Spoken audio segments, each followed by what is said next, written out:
उत्तर प्रदेश में लड़की हूं लड़ सकती हूं का नारा दिया। हिमाचल में महिलाओं को हर महीने 1500 रुपए देने का वादा किया।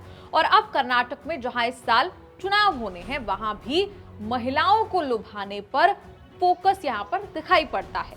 बात कर रहे हैं हम प्रियंका गांधी की, जिन्होंने मोर्चा संभाला हुआ है। एक फ्रंट पर राहुल गांधी भारत जोड़ो यात्रा लीड करते हुए दिखे, तो दूसरी तरफ चुनावी फ्रंट पर प्रियंका गांधी दिखाई दे रही हैं। हाल ही में हिमाचल में चुनाव हुए तो प्रियंका गांधी सबसे आगे नजर आई। अब 2023 है, कई राज्यों में चुनाव होने हैं और ग्राउंड सेट करने की तैयारी शुरू हो चुकी है। प्रियंका गांधी ने कर्नाटक में भी मोर्चा संभालना शुरू कर दिया, जहां से राहुल गांधी भारत जोड़ो करके आ चुके हैं। हफ्ते की शुरुआत के साथ ही प्रियंका गांधी ने कर्नाटक में भी शुरुआत कर दी है। ना नायकी नाम का एक प्रोग्राम किया। ना नायकी यानी I am a woman leader. फिर गृह लक्ष्मी योजना के तहत 2000 रुपए हर महीने परिवार की फीमेल हेड को देने का वादा किया। कांग्रेस पार्टी का कहना है कि राज्य की हर महिला सशक्त होनी चाहिए। दावा यह भी है कि 1.5 करोड़ महिलाओं को इस स्कीम का फायदा होगा। साफ तौर पर महिलाओं पर फोकस है। वैसे प्रियंका गांधी ने महिलाओं पर फोकस तो हिमाचल के चुनाव के दौरान भी किया था।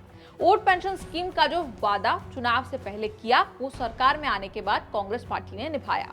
साथ ही हर घर लक्ष्मी महिलाओं को प्रति महीना 1500 रुपए पहुंचाने वाली योजना 30 दिन में लागू करने के लिए कमेटी बैठा दी है।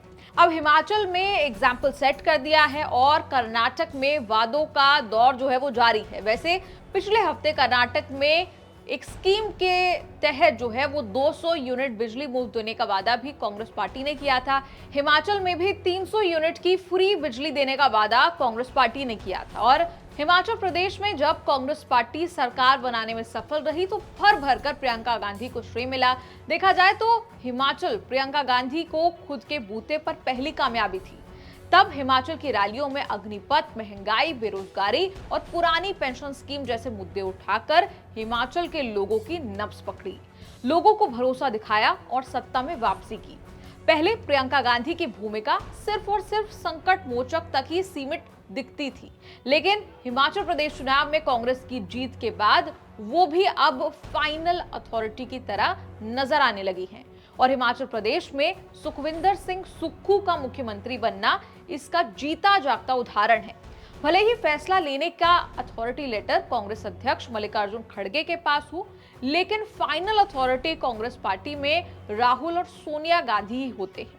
लेकिन अब लगने लगा है कि प्रियंका गांधी का नाम भी इस लिस्ट में जुड़ गया है। वहीं भाजपा की बात करें तो उनकी सबसे बड़ी चिंता इस वक्त दक्षिण के राज्य ही हैं।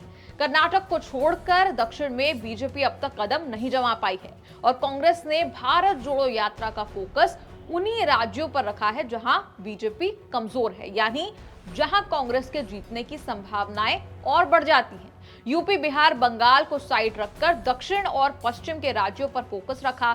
वहीं बीजेपी कोई यात्रा तो नहीं निकाल रही, लेकिन नड्डा और अमित शाह अगले कुछ महीनों में उन सीटों पर जाने वाले हैं जहां 2019 में चुनाव में बीजेपी चूक गई थी। 2024 लोकसभा चुनाव तो है ही, लेकिन उससे पहले इस साल यानी कि 2023 में 2024 के चुनाव के सेमीफाइनल जैसे होंगे। 9 राज्यों में विधानसभा चुनाव होंगे। ज्यादातर राज्यों में बीजेपी कांग्रेस में सीधी टक्कर जो है वो होगी। कर्नाटक, तेलंगाना, राजस्थान, एमपी, छत्तीसगढ़ जैसे राज्यों में राहुल गांधी की भारत जोड़ो यात्रा के गुजरने के बाद पहली बार चुनाव होंगे। हारी हुई सीटें जीतने की बीजेपी की रणनीति का भी टेस्ट इन राज्यों में देखा जाएगा। वहीं हाल ही में कांग्रेस को हिमाचल से अच्छी खबर मिली, लेकिन बीजेपी के लिए ये ज्यादा बुरी खबर इसलिए थी क्योंकि कांग्रेस ने कमजोर दिखने के बाद भी भारत जोड़ो यात्रा से बन रहे माहौल के बीच सीधी सीधी टक्कर में बीजेपी को हराकर कांग्रेस ने सत्ता हासिल कर ली। प्रियंका गांधी की पहली जीत थी, इसीलिए अब कर्नाटक में भी उन्हें आगे किया गया है।